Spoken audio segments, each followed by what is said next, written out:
Hey folks, how's it going? So I'm getting rained on. It just started raining, but it's like 85 degrees out and it's only raining right here. Over there it's not. Like 20 feet over there it's not. And I always thought that was so neat when it does that. But anyhow, we're here in the beautiful Blue Mountains of Northeast Oregon, right next to the mighty Umatilla River. We're way upriver, so she looks a little smaller, but don't let her fool you. She's a massive river. And I want to talk to you today about horsetail. No, not your horse's tail, the plant horsetail. Horsetail is an amazing ally. Look at this big lush patch. Isn't this fantastic? Check it out. Woo! This is all individual plants. Wow. Wow, she is just really, really happy here. Now, some of you might be familiar with horsetail, and excuse me, lady, I'm going to take a little bit of you.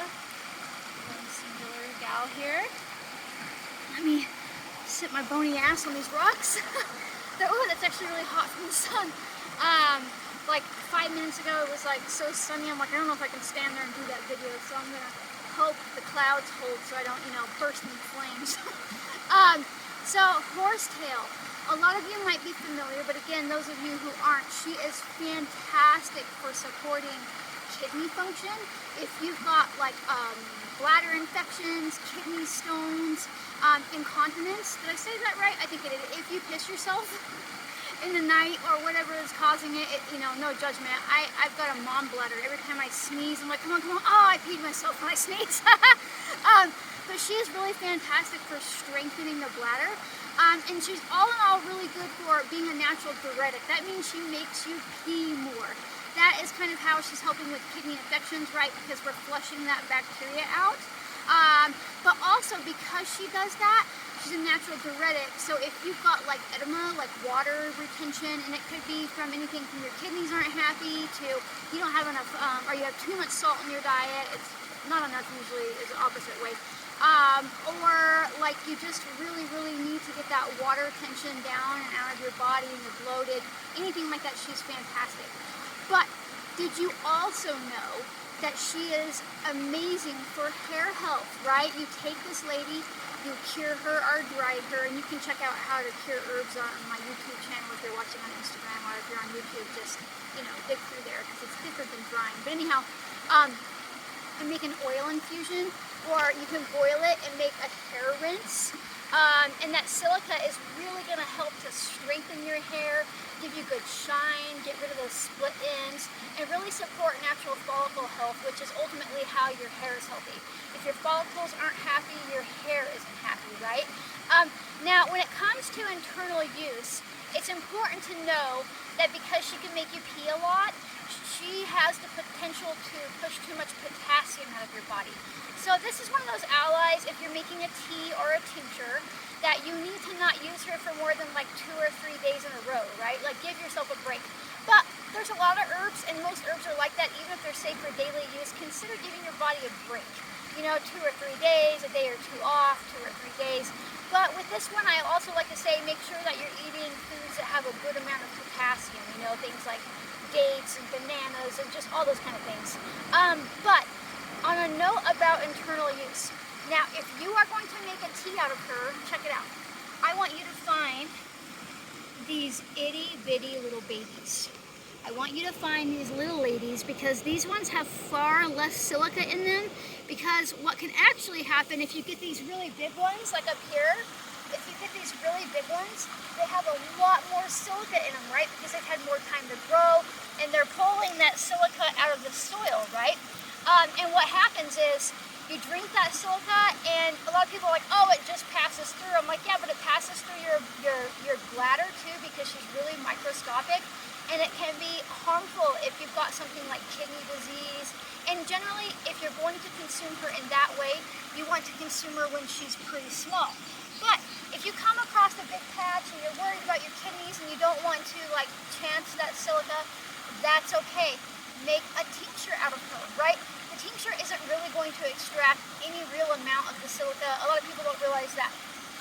Tinctures don't get enough, nutrients and things in them, including minerals, to really matter. So a tincture is a really fantastic option if you don't want that extra silica in your body and potentially agitate a kidney condition. But she is just a really amazing ally. There are all different varieties of her. I have never come across one that I've read about yet that is toxic to use, but definitely figure out what variety you're working with in your area. There's some that grow in fields, there's some that grow along the rivers here, and she's pretty easy to identify.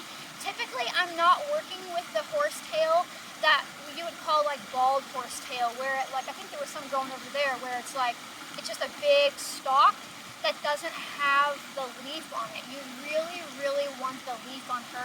And again, you can get a little bit closer here and just really check her out. Again, most of them are gonna look like this.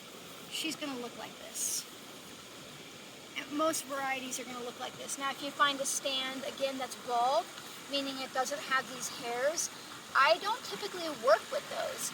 And I'll be honest, I was just raised being told not to. So I don't know if there's anything really behind it. Oh, there's that sun.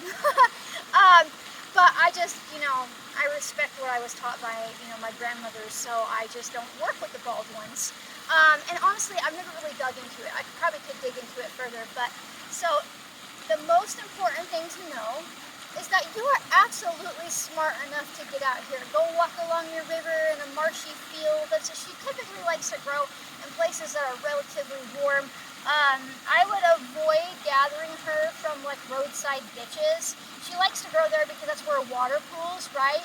But that's also where like a lot of like heavy metals and dangerous chemicals and stuff can get you. I'm gonna move over here before I burst into flame, and you can follow me because he's getting blinded too. Oh, and then I can show you the bald one.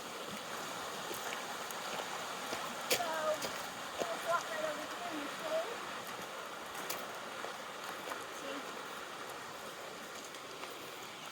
See? Here is the bald variety. So I don't work with her.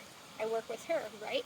They're in the same genus, they're in the same plant family, but they're two different ladies, and I don't work with the bald ones. Aren't they neat looking? They kind of remind me of like little like ocean creatures, right? And they're past their bloom stage, but oh look, these ones right here.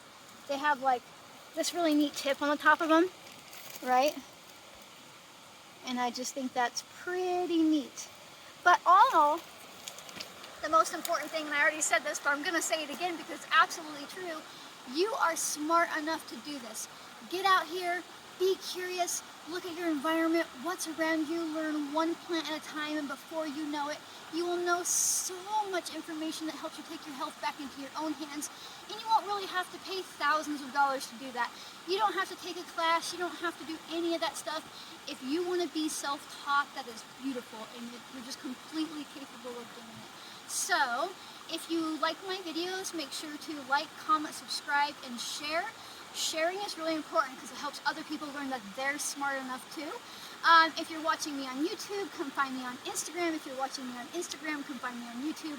I share all kinds of really helpful information and all different types of stuff. So, thanks for watching, and I'll see you next time. Bye!